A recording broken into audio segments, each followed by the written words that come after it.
Fuck? Well, 2022's off to a hell of a fucking start. Hey guys, CJ from Team Millennium Ninja here, and if you're new to the channel or old and wondering what happened, basically my last channel got struck down by TMS, and unfortunately there doesn't seem to be a way of recovering it. So I'm starting up a new channel, but to avoid having this happen again, I'm re-uploading some of my old Part 6 stuff to this channel, which is a backup. So make sure you go and subscribe to the CJTMN YouTube channel for continued Part 6 coverage, as well as other videos, old and new. I also took the liberty of updating the audio in these videos, as some of the older ones didn't sound nearly as good as the newer ones, as I'm still figuring out things as I kind of go along here. But I hope you enjoy this compilation of my Lupin Part 6 Season 1 reviews.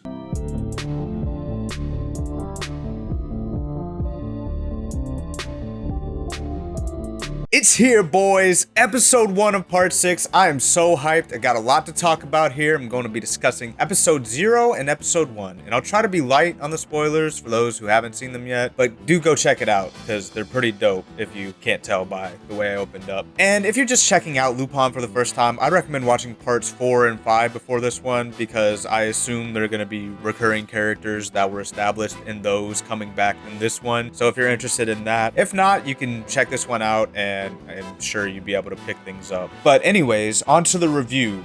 So we have the return of the Green Jacket Lupin. It is very fitting that I just got my Part 1 review out for this, as the show's art style takes a lot after Part 1. It's clearly an homage for the 50th anniversary, but it really does look like Part 1 with modern animation.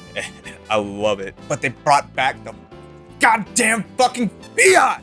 Why? And speaking of the art style and animation, it looks beautiful. These first episodes were animated really well. Hopefully it's a trend that'll keep up all season, because the action scenes in these two episodes were amazing. Especially the car chases in episode 1, very kind of reminiscent of Castle of Cagliostro, the beginning chase scene, probably an homage to that. There's definitely a lot of fan service in these first couple of episodes. Obviously, I expect it to continue throughout the whole season. It is for the 50th anniversary and everything like that. I'm hyped for that because the fan service so far has been great. Also, the soundtrack absolutely slaps, as per usual with Lupin, but this time, the opening is the classic Part 2 theme, reworked with electric guitar playing the melody, and I love it. From just these two episodes, it's kind of hard to tell if it's a direct continuation of Part 5. I assume it is, as Episode 0 sees Blue Jacket Lupin up until the end, where he changes back into the Green Jacket. And we also see the return of Albert, and I just gotta tell you, I am so happy to see Aster Phoenix's dad back in Lupin the Third, because Part 5 did add a lot of great characters to kind of like the Rogues Gallery and like the extended cast, so I'm really excited to hopefully see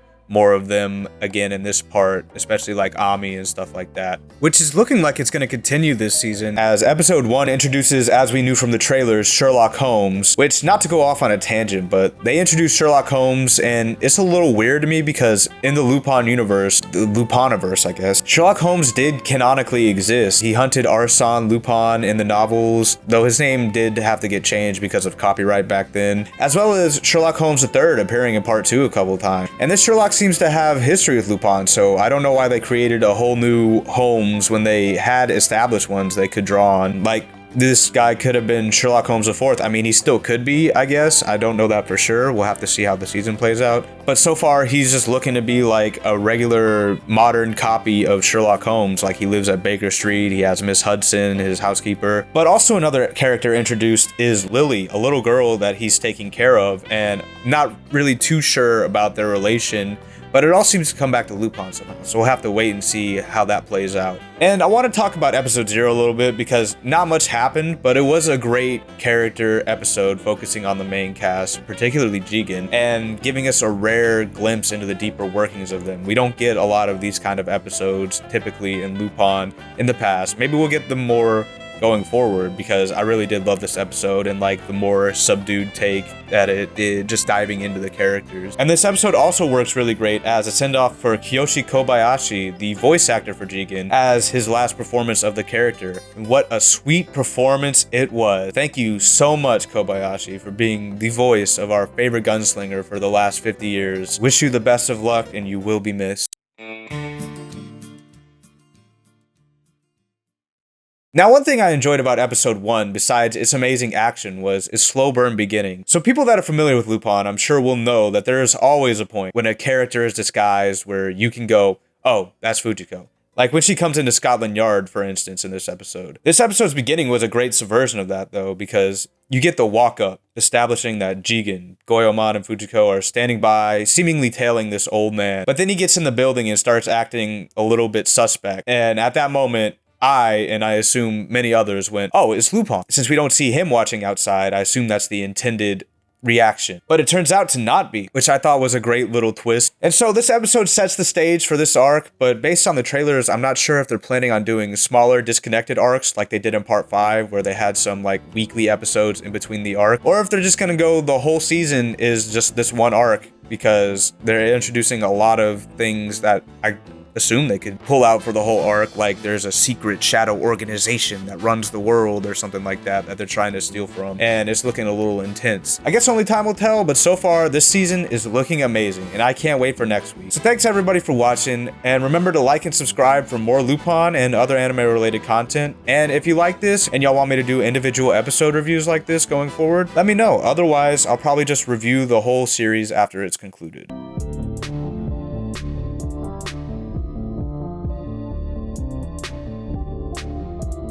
So something I want to talk about that I forgot to mention in my last video was about the subs. Specifically that it seems that they're using dub titles on High Dive, meaning that instead of having a separate script for the subs, they're just using the same translation they would for the dub, which means that it isn't really a direct translation if that's the case, which I would prefer if they are going to dub it later on to use a direct translation for the subs, but this seems to be a common thing among Lupin shows, so it might just be a little nitpicking on my part. On another note, today's episode, Detective and Crook, starts us off right where the last episode ended and finishes out Lupin's escape. Now I want to say that I felt the animation definitely had less polish in this episode. The CGI guns really got me, because I can excuse CGI cars. That's industry standard at this point. They can do all the cool stuff they do in the show, being constrained as they are for time without the CGI. And CGI has come a long way from where it started, so I cut it some slack. But some of the backgrounds in this episode also didn't mesh well, and there were other points in the episode where the animation felt off. But most of this I assume will be cleaned up in the Blu-ray release, as tends to be the norm these days. But in terms of the story, we're actually already getting answers to questions we were asking last episode, like what's going on with Lily and Sherlock. Now we know a little bit more about Sherlock, though I'm still curious if his real name is Sherlock Holmes or if that's just a title given to a detective of his caliber, because his partner was John Watson. Assumedly that was his real name. We don't know for sure, so still trying to piece that together. And Jigen also even mentions Holmes III in this episode. I'm just glad I'm not the only one that remembered him. We also get to hear Jigen's new voice actor for the first time in this episode, Akio Otsuka. 30分圏内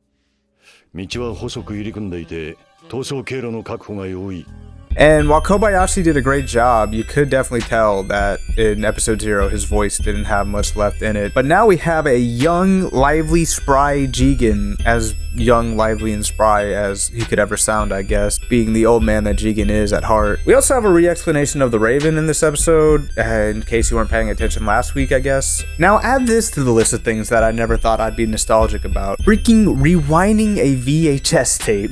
God, Lupin just knows how to hit you right in the feels, I swear. No real developments on the plot of the Raven this week, though we are starting to be drip-fed what happened between Holmes and Lupin 10 years ago that made Holmes quit being the detective he was. We also get the opening salvos between the Lupin gang and Sherlock to prove how competent Sherlock is, and he was pretty damn cool in this episode. On the other hand, Lupin in this episode I feel is definitely being portrayed as more cutthroat than before, which I figured would be the case with the switch to Green Jacket, but I also believe that he's not going to be as much as they're portraying him like. I don't think he actually did the thing in Lily's flashback. I think once we get a full picture of it, it won't be as bad as it's made out to be. It'll just be circumstance or whatever, or maybe it will. It'd also be interesting if they decided to pull that trigger too, so I can't wait to see how this is going to develop. Unfortunately, I don't think it'll be next week, as the next episode looks more like it's going to be a one-off episode rather than a continuation of these episodes, and it might relate back later, but I don't think it'll have any immediate importance. Only time will tell though, and we'll both see next week.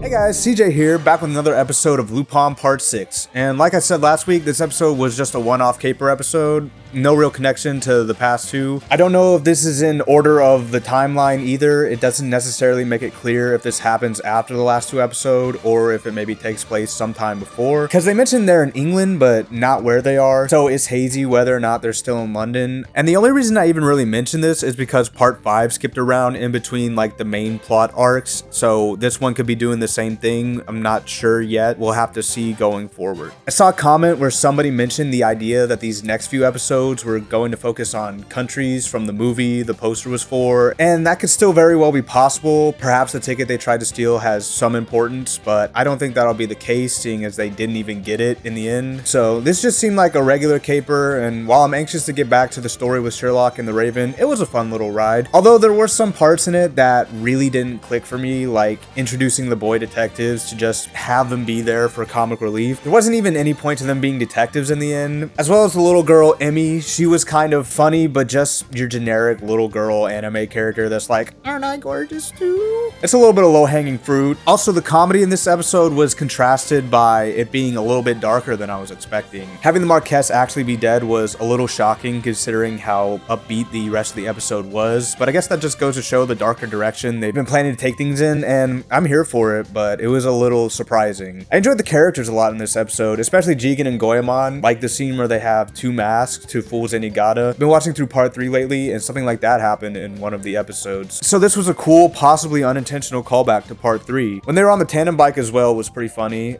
Something I took note of though is Goemon saying, I've once again cut a worthless object, once again in this episode, and so far that's twice this season. I get it's a callback, but I really hope they're not trying to make that like a catchphrase for him. Moving on to some of the other characters, Lupin and Zenigata having a casual chat at full sprint was also a highlight for me. And then Lupin asking the horse to go faster and the little horse just straight up saying no to him. This episode's comedy was pretty good, especially when the butler puts on a fake mustache on top of his real mustache.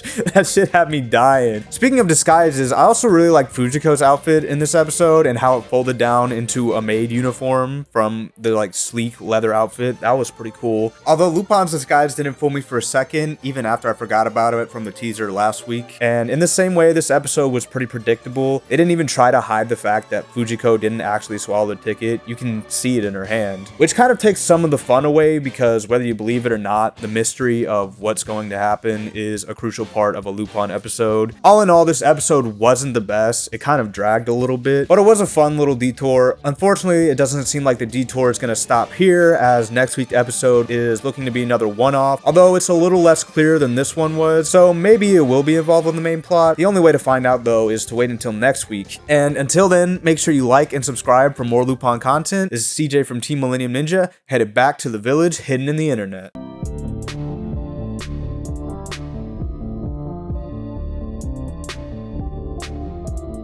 Hey guys, another week, another episode of Lupin, and this week we have the episode The Killers in the Diner. Now after last week's more raucous affair, this week we have another supposed one-off heist, though a much more laid-back episode full of drama, mystery, and intrigue. Now I usually try to do these episode reviews without spoiling the episode for people that haven't watched it yet. Unfortunately, there wouldn't be much to talk about for this episode if I did that here, so spoiler alert for those who don't want to be spoiled. But while there's not a whole lot to talk about this week, as this episode is a slow burn of an episode, mostly focusing on the opening scene of the diner. It's not very action intense and there aren't any other moving parts in the episode, but the soundtrack is very sparse and jazzy, giving it kind of a noir feel. And the episode starts in a very drawn out scene that takes about half the episode. They really set the atmosphere as tense and grim, with most of the action being a conversation between the waitress and the 2 men who were the last to enter the diner. Give me some Tarantino vibes for sure. As I talk about seemingly irrelevant things like the diner's menu, the book the girl is reading, movies, and ultimately all the professional assassins that have gathered there, and the reason they're all waiting for a specific man that comes in to eat often. With some people moving back and forth from the bathroom, it really builds up the scene until it finally reaches the boiling point, and all hell breaks loose between the assassins as they start killing each other in an effort to try and claim the prize for themselves. Meanwhile, right before that, it seems the waitress the 2 men were talking to disappeared, and the action scene was interesting with a wide array of killers Lupin's styles on display that ultimately left a gruesome picture of just two remaining. The two remaining that were talking to the girl before take off their masks to reveal Lupin and Jigen. Now, when it comes to the disguises, this episode I thought was impressive on the part of the voice actors, specifically Lupin's, as not to discredit the voice actor for Jigen, but it hasn't really been long enough for me to recognize his voice in disguise yet. But I know Lupin's voice very well, and they did a good job of hiding it this episode, because that's usually how I distinguish him in his disguises. So when I couldn't tell his voice, it made me unsure if it was them or not, which only added to make this episode more interesting for me, because going back to last episode with the Fujiko thing that I mentioned in my last video, that the answer to the mystery makes the story less engaging to follow, even if it's something you would think was obvious, like it being Lupin and Jigen in disguise, or did she swallow the paper? It makes you have that little question in the back of your head, well, what if they did? What if they didn't? What if it is? What if it isn't, you know? But then the big twist that the waitress was Fujiko the whole time was unexpected, as we really had no way to know besides maybe the hint that her cooking was bad. Fujiko then meets up with the man in question that's being gunned after by many assassins, whose name is Andre Anderson, and the reason he's being hunted by so many assassins is that he obtained a copy of a very rare book, a book called The Killers by Hemingway. And this book is so rare because only so many copies were made of it, which led to a director of the CIA using it as a cipher for codes. So Fujiko kills him and takes the book back to Lupin and Jigen, or so we think, but it turns out she didn't finish the job. And so the episode ends with them talking about selling the book to the CIA and Jigen and Lupin teasing Fujiko about her cooking, which leads to guns being drawn, and I thought that was pretty funny. Now this episode is much different from the more typical Lupin episode we got last week. While last week's was more bombastic and action-packed, this one was more subdued and dramatic. And while I liked this episode and it did keep my attention throughout, I did feel though that the ending was pretty lackluster, because the lore dump that Lupin gave about the book was cool, and I feel like it's just a bit of wasted potential just having it be the prize in another one-off episode. And what I mean is, it would have been cool if instead of selling the book back to the CIA for a big payday after everything, if they kept it and it related back to the plot with the Ravens somehow. It's still a possibility too that that does end up happening later on, since they don't show them actually selling it, but I don't think they would have mentioned selling it otherwise. A bit unfortunate, as it would give a great through line for the people that do keep up with each weekly like myself, rather than just something to watch and forget about by next week. Speaking of next week, the teaser shows off that it's not going to be a one-off. Instead, a part 1 of perhaps 2, maybe more, we'll have to see going forward. And finally, I want to talk about some superficial things from this episode, like the fact Fujiko had a golden Walter for whatever reason. Yeah, Fujiko. She was Walter. She cool guy. And the assassin designs from the episode, as they all had unique designs, but my two favorites were the guy with a sombrero and guitar case gun, and Mr. Totally Not a Golgo 13 ripoff, who got delivered an M16 in a diner. What? And that's about it for this week. Let me know what you guys thought in the comments, and make sure to like the video and subscribe to the channel, and head over to our Twitch, twitch.tv/Millennium Ninja, where you'll catch Silas streaming Monday through Friday, and I'll be over there sometime, so stop by and say hi. This is CJ from Team Millennium Ninja, headed back to the village hidden in the internet.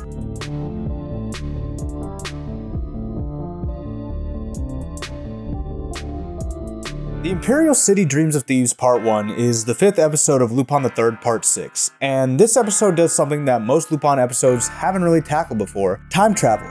Outside of the multiple appearances of Mamo throughout the franchise, time travel doesn't really pop up at all as far as I've seen, which makes this episode really unique. What makes it even more unique though is this time it's Lupin doing the time traveling, and not just the past events like in the 50th anniversary special. This time it's his own original story, taking us back to Showa era Imperial Japan. Lupin assumes the role of his ancestor Arsène Lupin, aka Golden Mask, and it's here that Lupin, coming to his senses, only just realizing what's happened, gets caught up in a caper, meeting many historical doppelgangers of his modern day friends, which is cliche as all hell, but what are they gonna do? Not have Jigen in an episode? Come on. Which kind of gets flipped on its head when Goemon appears, and since it's such a novel concept for Lupin, I'll give it a pass. Especially as, given what we know so far, this series of episodes won't connect back to the main plot of the season. But it was a fun ride. It is especially fun seeing such exotic locale, as I love historical fiction like this, and it's a nice kind of break from the futuristic technology that's been permeating Lupin lately, and in In addition to the palette swap versions of the characters we already know and love, this episode also introduces us to some very interesting new characters, like the great detective Kogoro Akichi, who seems to be the real threat to Lupin in this little arc, as throughout this episode he shows quite the cunning intellect and pulls off an incredible 5-head move. And I would say he was a Sherlock surrogate if Sherlock had been more involved in this show so far, but since he hasn't, I don't know if I would go so far as to compare them yet. We also get Ruriko Shigetomi and her possibly more than friends assistant Sarentuya, who adds some intrigue and brevity to the episode. Lupin is super fun to follow in this episode as well, from seeing him seamlessly bust into a police chase and escape to his general nonchalant demeanor throughout the whole episode. It's a fun watch as we learn more about the clock, which is the target of the caper, and as multiple factions close in on it, it'll be interesting to see what happens, which unfortunately didn't happen this week. As I stated earlier, this is part 1 of a so far undetermined amount of episodes, maybe 2, could be more, which means there isn't a lot to talk about this week as it was mostly set up for what's to come. I still want to keep this video light on spoilers, unlike the last video, though let me know in the comments if you do prefer spoilers or no spoiler reviews. And though this episode was mostly set up, it was still a very enjoyable episode, and the way it ended makes me super excited to see what's going to happen next week, as by the trailer it looks like we're going to get Lupin versus Goemon, Jigen versus Goemon, maybe Lupin versus Jigen. Some matchups we don't see too often, and I'm hyped for it. Also looking forward to see if it'll only be 2 parts, and after next week we'll be back to the plot with Sherlock and the Raven, or if it'll continue for more parts of this arc, or maybe more one-off episodes afterwards.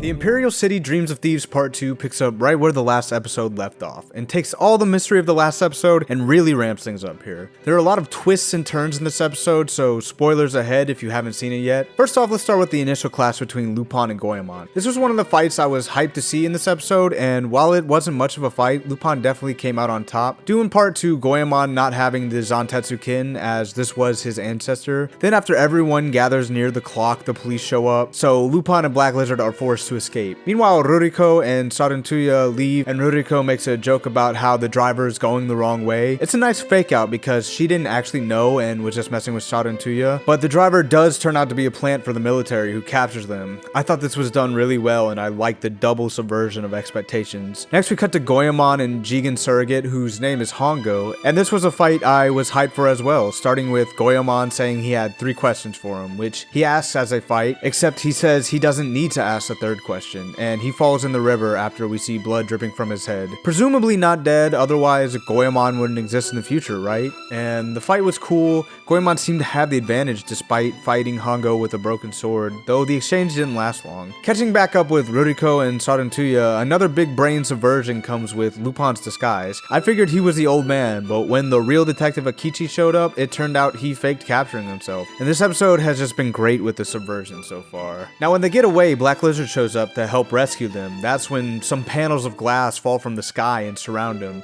It appears to be some kind of machinery, supposedly the time machine that brought Lupin there in the first place, but Lupin enters something into the machine which takes them back to the clock. That's where we run into Goemon again, who turns out to be Goemon the 13th, which Lupin figured out from his comment about the Zantetsu Kin earlier, which also gives us context for the question he didn't ask Hongo earlier, which I assume is if he was the real Jigen or not. But he didn't need to ask because he knew from the fight that if it was Jigen, he wouldn't have taken it seriously like he did. Because it wasn't Jigen though, he did turn out to be a famous military detective who arrests the colonel. But before that, we get the reveal that Sarentuya was a boy all along, which I didn't really think was great since there weren't any clues to point us in that direction, besides maybe that he was interested in Ruriko, because girls can't like other girls.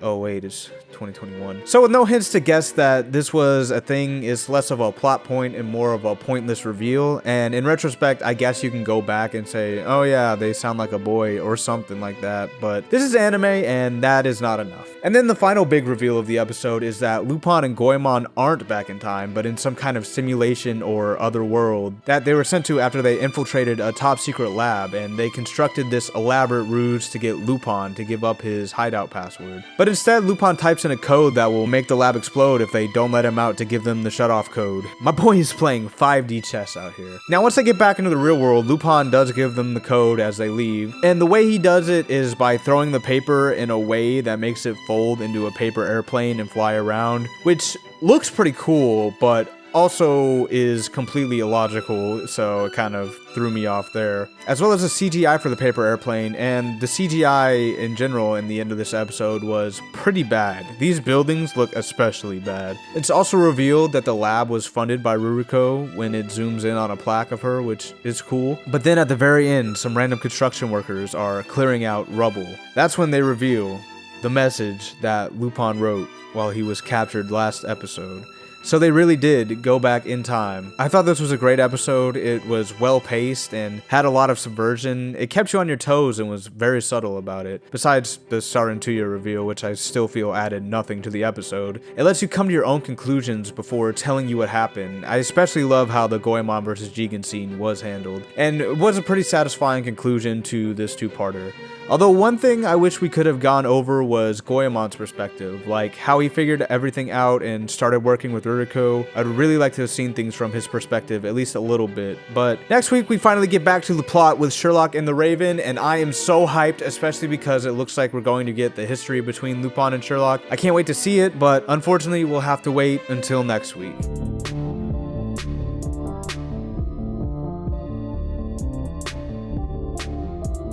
What's up, everybody? CJ here, and we are back to the Holmes and Lily plot, everyone, and what an episode this was. This episode had a lot of what I've been waiting to get into, but before we get into it, make sure you subscribe to the channel for more Part 6 videos. So the first familiar face we see in the episode is Albert, trying to get more information on the Raven, but during it, the man gets shot in the head, which led me to believe it was a Raven assassin at first, and this was backed up by Lupin asking Jigen to investigate him in the next scene. But later on in the episode, we find out that he was hired by a different underground organization, one that wants to supplant the Raven in the criminal underworld, which is led by a mysterious individual known as the Professor. More on that later. After that, we catch up with Lily and Holmes in the episode. Apparently, since last we saw him, Holmes has been busy taking a lot of cases, and we find him in the middle of one at the start of the episode, and I really liked this scene. It was an awesome mystery plot reveal. I really liked the mind games that Holmes was playing with the guy, giving the kid the can of soda. And then next we get a scene of Zenigata and Yada stopping by a pub where they run into Inspector Lestrade, and they all get drunk together. That's when Pops mentions that he thinks Lupin is going to show up tonight, but it sets up a twist when Zenigata ambushes Lupin on the rooftops across from 221B Baker Street, noticeably not drunk, which I didn't think about in the episode. This is significant because the big twist later is that it was Holmes disguised as Pops, and when they first meet on the rooftops, he asks Lupin if he actually killed Watson, to which Lupin responds, no comment. And this is where I knew that he didn't do it for sure, because they wouldn't set this up to try and make us think he did unless it was to subvert that, which really just does the opposite of what they intended to do. I would have been less convinced if instead they have Lupin look really uneasy and not answer at all, instead of being calm and collected and giving a vague answer. And then this exchange is interrupted by them discovering a sniper, the same one from the beginning of the episode, who was after Holmes now. Lupin and Holmes, disguised as Zenigata, are pinned down in a cemetery by the sniper, and they decide this is a good time for a casual chat, and we finally get the history between Holmes and Lupin, which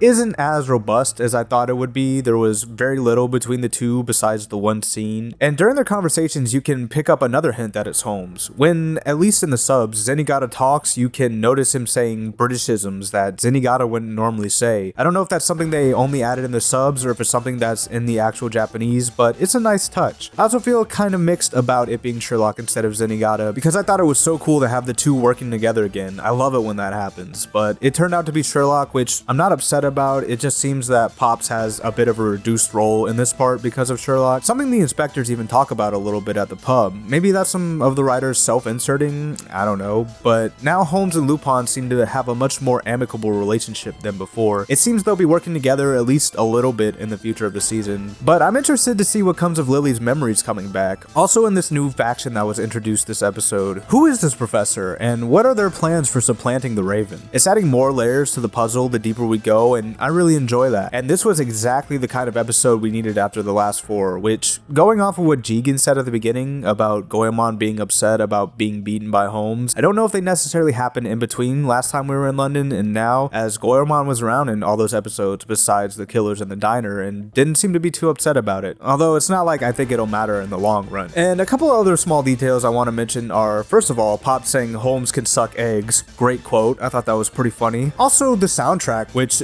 as always, is amazing because Yuji Ono is a god, but especially in the cemetery scene, the background music there was really good, and I wanted to make note of it. 状況が変わった。ホームズか。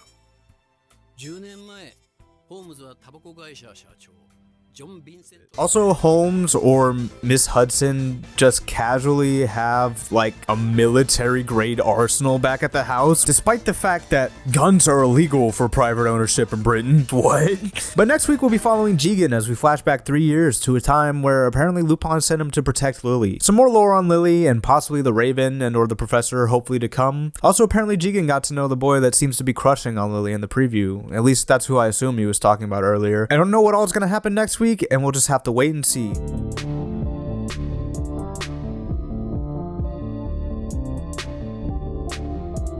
Hey everybody, CJ from Team Millennium Ninja back with another episode of Lupin Part 6, and this episode starts off in a flashback, but it's in a flashback episode, so it's even flashbackier. It starts off with a rainy landscape, and we can only hear the sounds of gunshots, giving the scene a real menacing and gritty tone, which sets the stage for the rest of the episode, as this episode was probably the most intense so far, and more in the way of what we've been expecting from Part 6. But it was also in a way quite similar to Part 5 as well. It definitely feels like an episode that would sit right at home in Blue Jacket Lupin.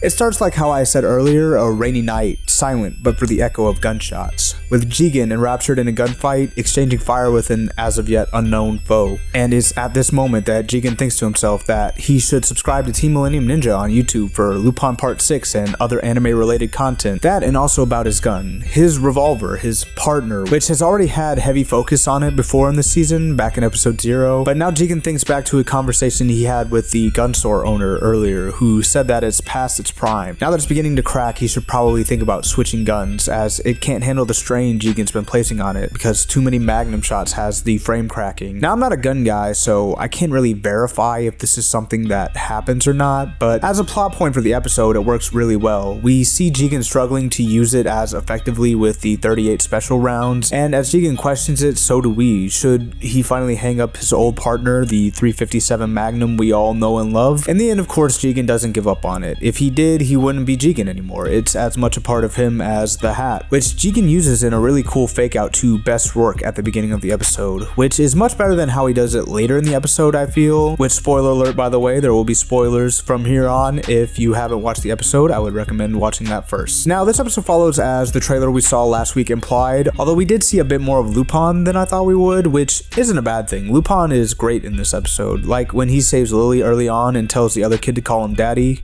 Longlegs. And Lupin and Jigen have a sweet moment at the end of the episode too, where Lupin apologizes to Jigen for getting him involved, to which Jigen replies, "That's always how it is, isn't it?" Which I always love these kind of moments of almost brotherly love between the two. Now, another thing that made me really dig the episode was that Jigen really was shooting people in this episode. Too many Lupin episodes center around Jigen, and a lot of time they skirt around death, but not this episode. This episode doesn't betray my personal rule of why have a gun if nobody dies, which Lupin does a lot, but usually episodes are good enough to give a pass on it for me. But not this episode. Guns in this episode aren't just some method for disarming people or breaking rope, etc. They're deadly. It's high stakes. If you pick up a gun, your life is in danger. Except for one scene that I really took issue with, but we'll get there when we get there. For now, I want to talk about Kenny. He was the boy we saw crushing over Lily in school in the teaser, and I thought we were going to get more of him this episode, which we did. I really enjoyed the bits that took place with the kids in school where they talked about Oscar Wilde and other British artists. It really made it more immersive than if they were just, say, in a math class. It felt like stuff they would teach in a British school. As well, it turns out it was in Scotland, so it also doesn't create a paradox of why didn't we see Kenny before, which is something I was thinking last episode. And one thing this did make me curious about though is the timeline, because Albert is in the show, as well as Lupin switching jackets in episode 0, so I thought this might be a continuation for part 5, but I don't really think part 5 Lupin would have the time to be constantly monitoring Lily, which is fine. I don't mind so much if this is in a different timeline. I was just excited at the beginning at the prospect of this continuing part 5 and Ami returning, and I don't know if that'll happen the way the series is going right now. But all that aside, back to the episode. One thing I didn't see coming was that Kenny dressed up as Lily to be a decoy. That was a big twist to me because, as I mentioned in my last episode review, what I thought was going to happen was Jigen getting to know Kenny in this episode as he tried to protect Lily. Now, I didn't know his name at the time, but that's still what I thought, and when it seemed that the whole episode was Jigen spending time with Lily, it made me think that Jigen's statement from last episode was about her after after all. I also thought it would be weird how well Jigen and Lily got to know each other if they did meet again in the modern timeline, but then the twist of it being Kenny really made me excited as I realized it was him, which reframed all the questions that Lily asked Jigen earlier because it was actually Kenny asking them. And then the end with Kenny pulling his hat down and walking towards the camera like Jigen was awesome. I really hope we get to see some more from him in this part, but I'm afraid that we won't. Now, I said earlier that there was one part of this episode I didn't really like, and that was Jigen versus Rourke round 2. Now this sees Jigen fight Rourke again in modern day. I don't know how far back the flashback at the beginning of the episode is, but either way, Rourke survived the last encounter and has come back for his revenge against Jigen. Now as Jigen is pitted against the CIA's former top hitman, he has one last magnum shot left in his revolver. So he loads the last round, and against the CIA's former top hitman and current murderer for hire, he jumps out of cover and stands in one spot for a while as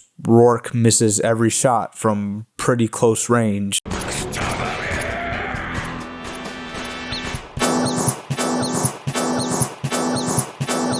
Yeah, this is the part that I thought could have used some work, especially when the way Jigen outsmarted him in their first encounter was so cool. Then as Jigen fires his last magnum shot, it takes the whole front of the gun with it at a speed that pierces through his body armor, which would definitely not be the case. Now, this is Lupin, and wacky unconventional stuff litters the series. If you think too hard about it, it won't be as fun, which is why in a vacuum I could forgive either one of these things, but both back to back is a little too much, as well as the fact that Jigen's magnum gets fixed in the end kind of takes the weight out of that being the last shot of it. Now, don't get me wrong, I'm fine with Jigen keeping the magnum. There's no issue there. I love it, and I wouldn't want Jigen to change, but if it had been the last shot, I would have a lot less to say about the way things played out. It would have been a fitting final goodbye to his long-served partner, but since it's not, I just can't get behind the scene. It just really seems that they are too afraid to commit to anything in this season, and by marketing it the way they did really works to the detriment of them not changing the status quo, which reminds me a lot of Halo 5, I'm sorry to say. This season isn't nearly as bad as that, but just like Halo 5, it still has yet to be like they promised, which I hope will change, but if it does, it won't be next week, as we're returning to the wonderful world of one-off episodes again. Seems like we'll only be getting the story in bursts of 2 this season, which really isn't enough, I feel. But next week, Lupin's aiming to be the king of the pirates as they search for the legendary pirate treasure. You won't want to miss it, just like you won't want to miss the next video.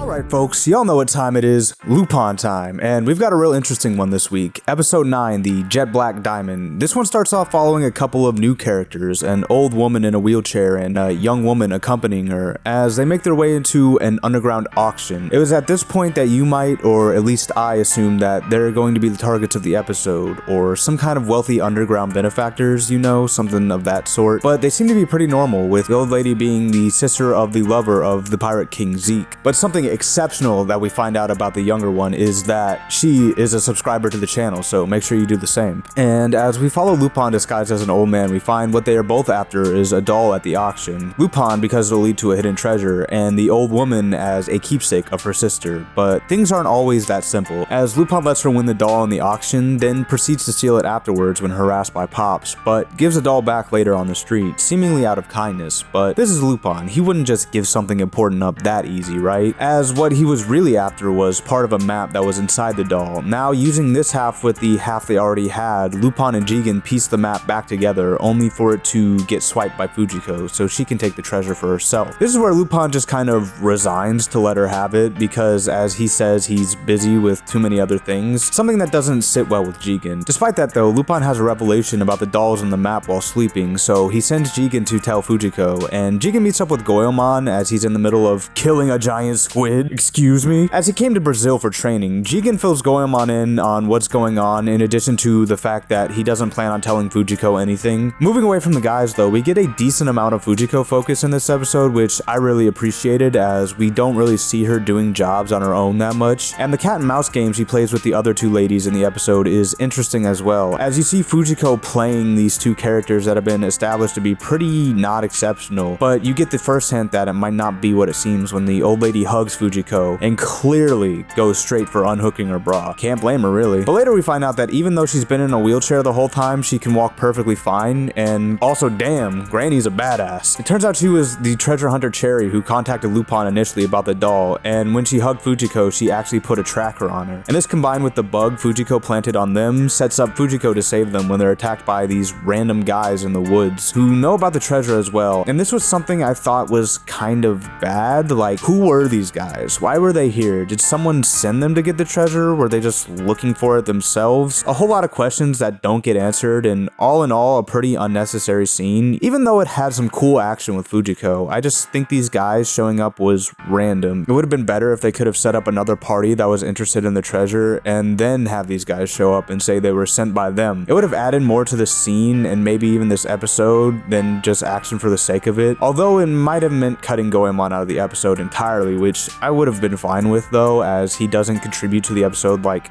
at all. He just shows up and cuts a giant squid, which is cool and all, but also a kind of like why moment, you know? Jigen also didn't contribute much to this episode either, as he didn't even tell Fujiko the message like he was sent to do, or steal the treasure instead like he said he would. In the end, Lupin just flies a drone to the spot to tell Fujiko and chat with the ladies until Fujiko digs up the treasure and Pops arrives. So all Jigen and Goemon really contributed in the episode was driving a boat to catch Fujiko at the end. But something that also really threw me off about this episode was that it's about finding the Pirate King's hidden treasure, right?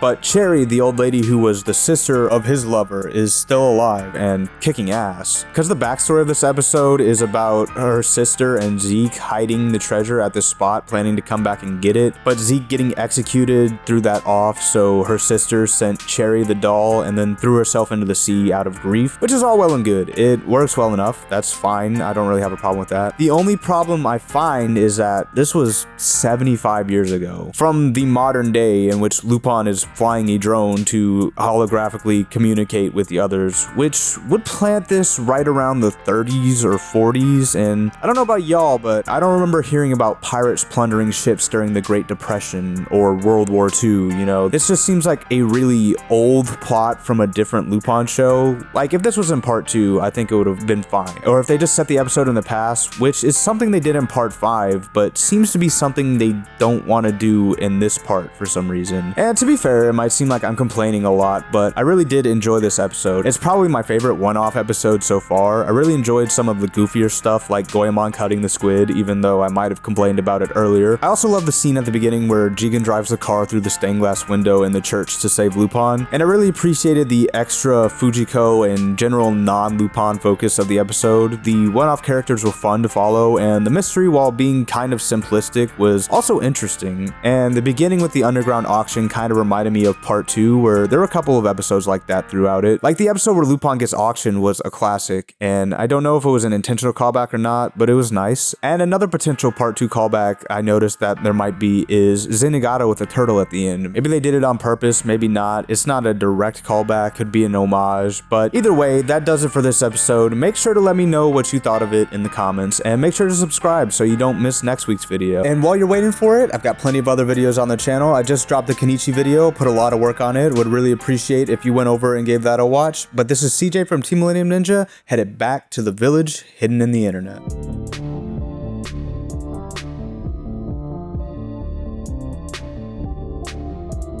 What's up everybody, CJ from Team Millennium Ninja back again, and with this week we've reached a milestone. 10 episodes of Lupin Part 6, with less than half of those being plot related. To put it in perspective, by this point in part 5, we had already wrapped up the initial Ami plotline and the introduction of Albert, so to say part 6 is dragging its feet in comparison, I would say is fair. But it shouldn't matter as long as the episodes are entertaining, right? And oh boy, do we have a doozy this week with Darwin's Bird. Now this episode starts off with Fujiko in disguise at the British Natural History Museum, and there's an employee of the museum who announces it's closing, but she does it in English,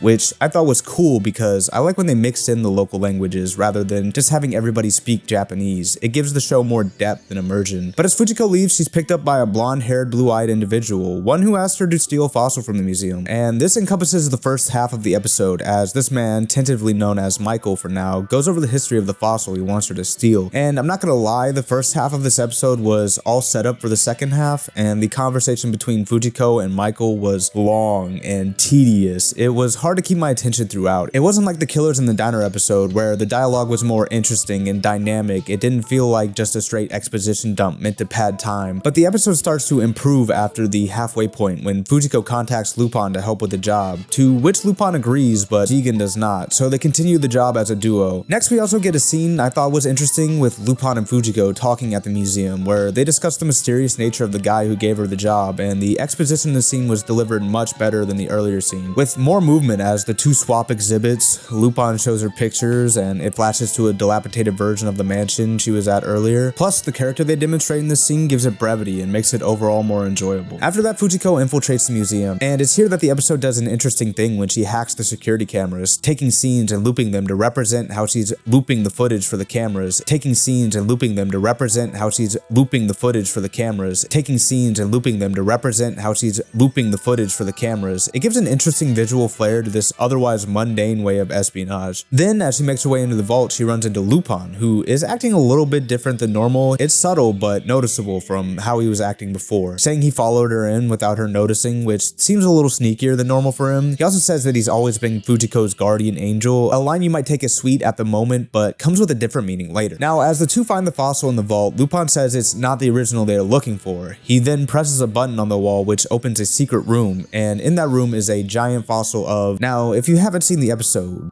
you might not believe what I'm about to say, but the fossil they find in this room is of Lucifer. That's right, the fallen angel himself. It turns out this Michael guy that hired the two is the Archangel Michael. At least I assume, as it's not explicitly stated, but it seems like a pretty logical conclusion to draw. And the Lupin that Fujiko met in the vault wasn't the real Lupin, or he was the real Lupin, but was being possessed by something else, which explains why he was acting a bit different. But then, as a callback to the looping cameras from before, the episode loops back to the very beginning where Fujiko meets back up with Michael, where this time she declines the job, and the episode ends with her walking away as an angel flies overhead. Now, just wow, I honestly don't really know what to say about this episode besides the fact that it was weird. The weirdest episode from this part so far, and I really did not expect the religious turn it took in the second half. And this isn't Lupin's first time dabbling with religious mythology, like back in part 2 with the vampire who is Jesus' twin. And I'm sure there's another example or two, but it's not something that comes up a lot in Lupin, which made this episode really special and interesting to me. Unfortunately, it was just so bogged down in the first half that it makes me not want to revisit it. And as far as the one-off episodes go this season, I think they're pretty enjoyable, but there just seems to be something about every one of them that brings it down. And while I enjoyed the second half of this one, I wouldn't recommend it to people because of the drawn-out first half, and I would probably rank it around the train episode as one of my least favorites so far. But next week, we won't have to worry about the quality of one-offs as we're getting back into the swing of things with a much quicker turnaround than last time, thankfully, and also with a double episode drop.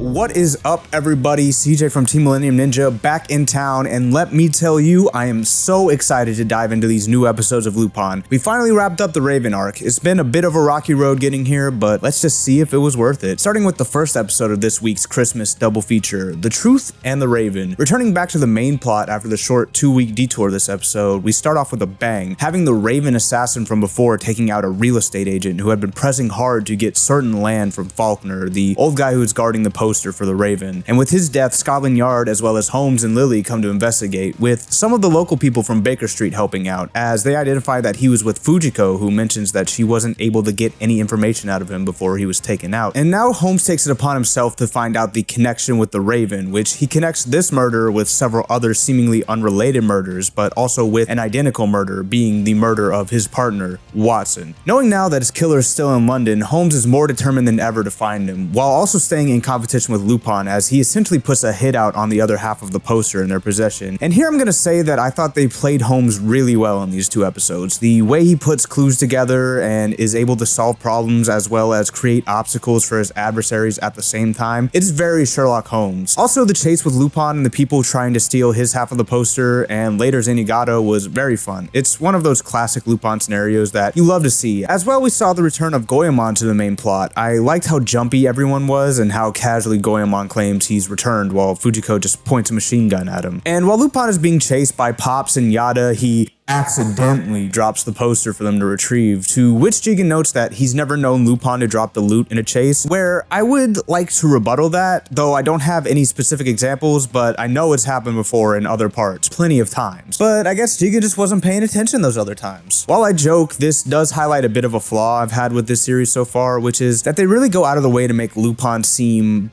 too perfect, like he's completely flawless, and I feel it kind of brings the characters of Jigen and Goemon down the most, as Lupin is super smart and also tough enough to be competitive with Holmes on top of all his other skills, which makes the guys that are basically all muscle just useless in most situations. And you'll notice throughout the season they've had a tough time having Jigen or Goemon do much, and while Lupin has always sort of had this dynamic, they usually balance it with him being more reckless or easily tempted. But in this series they give a more serious Lupin, but don't account for the drawbacks of that and don't even add any depth because of it. Because instead of making Lupin more morally gray in this series, they just made him the same as the last couple of series, but now he's a little more vague, and it's probably because they're scared that if they delivered the Lupin they promised in the promotional material, it would hurt their bottom line, which is fine, but they shouldn't have advertised like that if it's the case. But that tangent aside, let's get back to the episode where Holmes and Lupin figure out, as I'm sure most of us had at this point, that the poster was a red herring. Lupin, as well as Holmes, also used the famous Sherlock Holmes quote, "When you have eliminated all which is impossible, then whatever remains, however improbable, must be the truth," in the episode, which I thought was cool. Then it turns out the real thing that Faulkner was guarding was the room itself that, when exposed to sunlight, reveals a big explosion, with Holmes, Lily, Lupin, and Zenigata supposedly caught in the blast. And that's where this episode ends. What a cliffhanger, am I right? At least it would have been if there was a week's wait in between episodes, or if, they didn't have the next episode preview that completely ruins it. That aside, before we get into the next episode, I just want to thank everybody that's been watching over the course of this year. This is going to be my last Lupin review of 2021, and it's been amazing. The support these have been getting, I can't wait to keep going in 2022 with some more Lupin and other series I think you guys will like as well. So make sure you subscribe to the channel for that. And without further ado, let's get into the next episode, The Ghosts of Britain, which picks up right after the explosion, where it turns out everyone got out safe, which was probably the biggest twist I've ever seen in Lupin. All jokes aside though, I thought the part where Holmes explained to Lily exactly how Lupin got away as he was walking right past them was hilarious. But now with all the red herrings out of the way, Holmes has to get serious and analyze everything he possibly can, which leads him to determining Faulkner's ring was the key to the treasure, which he lets Inspector Lestrade know in Scotland Yard, where the guy known as Elliot, who we've been led to believe has been orchestrating everything so far, listens intently. Also, speaking of Elliot, we saw him earlier in the episode ordering some suits to try and take out Lupin and Albert when they met up, which brings up something else I wanted to mention real quick, that being, why was Albert even here? He literally just shows up to steal the poster, then sits on the sideline for the rest of the arc. He doesn't really add anything to the arc when early on I thought he was going to be a major player in it, adding even more factions in this crazy underground government conspiracy story. But alas, it was much simpler and less grandiose than I had hoped. But as Elliot helps himself to the ring and uses it to access the place where the treasure is hidden thanks to Holmes' help, he finds out it was actually a trap laid by Holmes, which was pretty obvious. I knew Holmes would never be so careless to give the enemy information like that, and as Elliot tries to escape, he's stopped by Lupin, who also figured out the secret and arrived earlier thanks to a replica ring he made. Now, as they have Elliot cornered, Zenigata, who along with Yada defied orders to return to headquarters, bursts in. And before I continue with that, I want to talk about Yada for a second, because the scene I mentioned where he joins Zenigata in defying orders was a cool little moment. I just wish that they would flesh out his character a little more though, maybe even give him some one-on-one time with Lupin or the crew, like maybe an episode where Zenigata gets sick or something, but they have some juicy info on Lupin, so he goes out on his own and we follow him for the episode or something. This is what the one-off episode should be for, not some completely unconnected filler stuff. They should use it to flesh out their newer characters like Yada and Albert, because they're being left behind in the main plot. Hell, a Holmes one-off would be dope. Just give us something with these characters, please. And I feel like I've been going on tangents throughout this video a lot, but as this is the end of the first season, I really wanted to lay out what I've been thinking about it, because I wanted to give the show time to maybe do these things and prove me wrong, but they haven't yet, so I don't know if they ever will. Speaking of the ending though, as Zenigata busts in trying to capture Lupin, Holmes takes him out, which at first I thought was strange. Was he trying to save Lupin maybe? But then he yells to Lupin, "Let's finish this," to which I thought, oh okay, so Holmes still wants to catch Lupin, cool. And then we have probably the coolest action sequence of the show so far with Lupin versus Holmes round 2, as they trade shots and blows in fisticuffs, which were really well choreographed and animated, with it all ending as Lupin shoots Holmes